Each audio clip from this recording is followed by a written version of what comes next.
Fala galera, fala pessoas, tudo tranquilo com vocês? Eu espero que sim, com a graça de Deus. Amém. Então vamos lá. Eleva teus olhos, Christopher Show. Reflexão do dia 26 de março. Não importa o ano, é um livro que ele vai os 365 dias do ano. Ele vai ter uma reflexão por dia, mas não define ano, tal dia de ano tal, não. Só o dia mesmo para qualquer dia do ano. Digamos que a gente está vendo agora essa reflexão. Se você ver daqui a um ano, você vai ver de forma diferente, de acordo com a sua evolução espiritual, de acordo com a sua maturidade. E é isso, né? Então vamos lá. O testemunho que se espalha.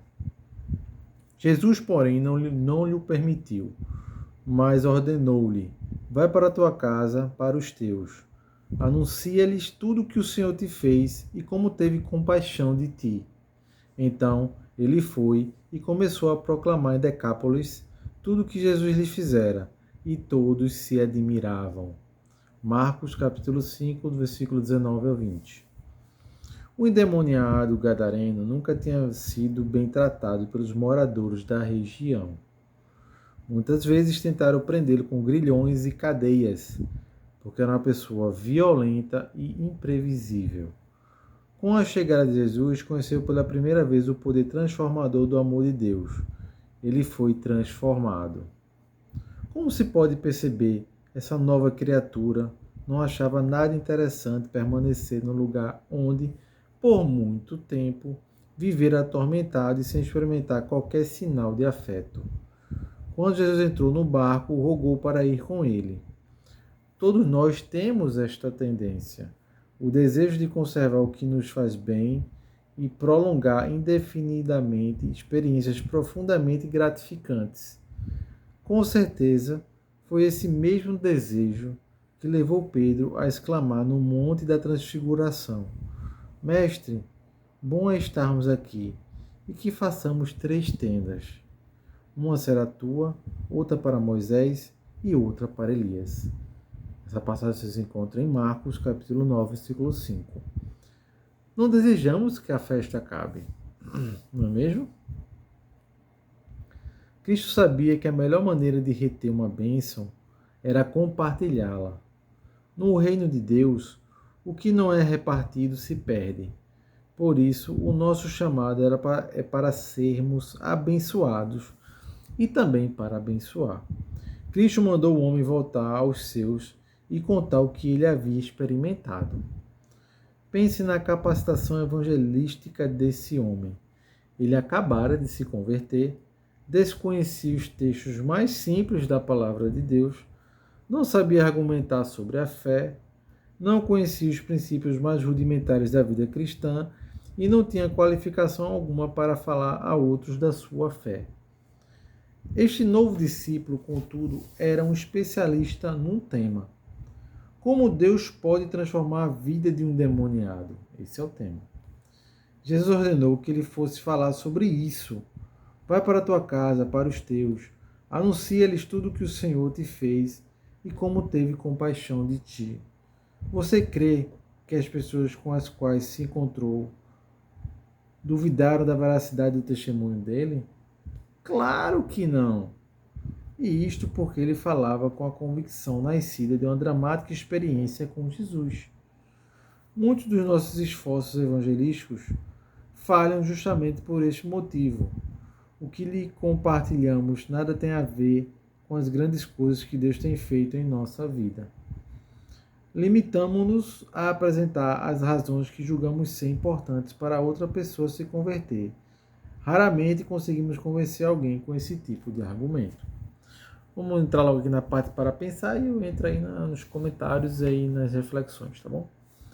Para pensar, como corrigimos esta falta de credibilidade? Existe uma única solução. Precisamos ver Deus fazendo grandes coisas em nossas vidas. Por este motivo, caminhemos todos os dias ao lado dele. Nosso ministério chegará aos outros à medida que Deus estiver transformando nossos corações. Então, gente, o que Deus fez? Você é um convertido, digamos. Não te conheço. Você que está aí do outro lado da câmera, não te conheço. Mas digamos que você acabou de ser convertido e você teve uma experiência dramática na sua vida. E essa experiência dramática se tornou uma coisa muito boa, muito transformadora, porque Deus fez um milagre na sua vida e você conseguiu sair dessa experiência dramática. Então você tem que falar dessa experiência e o que Deus fez por você. Não adianta você ter tido um trauma X e você vai falar de uma outra coisa Y. Não, você é especialista na sua experiência. Então você tem que falar mesmo. Às vezes alguém pode falar assim, mas só faz falar da... A pessoa está se achando, a pessoa só fica falando dela mesma, das experiências dela. Não, tem que falar mesmo, porque você passou por isso e Deus lhe curou. Então você tem que falar disso porque você sabe. É como uma pessoa que teve depressão. A pessoa que teve depressão, ela tem que falar da depressão. Ela tem que falar de como Deus livrou ela da depressão. Porque ela vai conhecer essa enfermidade muito bem, mais do que aqueles que não conhecem. E vai poder passar uma mensagem ainda mais edificante para evitar que outros caiam na depressão. Então, assim, a gente tem que usar aquilo que Deus nos livrou, que Deus nos curou. Não adianta a gente focar numa coisa porque acha bonitinho e porque eu vou falar assim bonito. Não, Deus vai falar bonito por você. Deixe que o Espírito Santo entre no seu coração e ele faça transformar toda a sua vida. Então você tem que falar realmente do problema que você teve e que Deus o curou desse problema. Deu para entender? Então, o caso do endemoniado, ele nunca teve acesso à palavra, como a gente leu aqui. Ele nunca teve acesso à palavra e agora, o que é que Jesus fez? Ele queria ir com Jesus, porque ele teve uma transformação revolucionária na sua vida com Jesus Cristo. Jesus Cristo o curou, o libertou de demônios. Ele queria ficar junto ao Senhor. Só que o Senhor disse, não, volte para a sua casa e diga o que Deus fez por você. Então ele volta e vai pregar o que Deus fez por ele. E ele sabe a experiência que ele teve quando estava possuído pelos demônios. E ele vai dizer ao povo o grande poder que Deus tem acima desses demônios. E o quanto é bom continuarmos orando e tendo fé em Deus. Deu para entender, gente? Eu espero que vocês tenham entendido. Espero que vocês tenham gostado do vídeo. Deixa um like para dar uma força. Se inscreve. Aperte o sininho para receber novas notificações. Até a próxima. Tchau.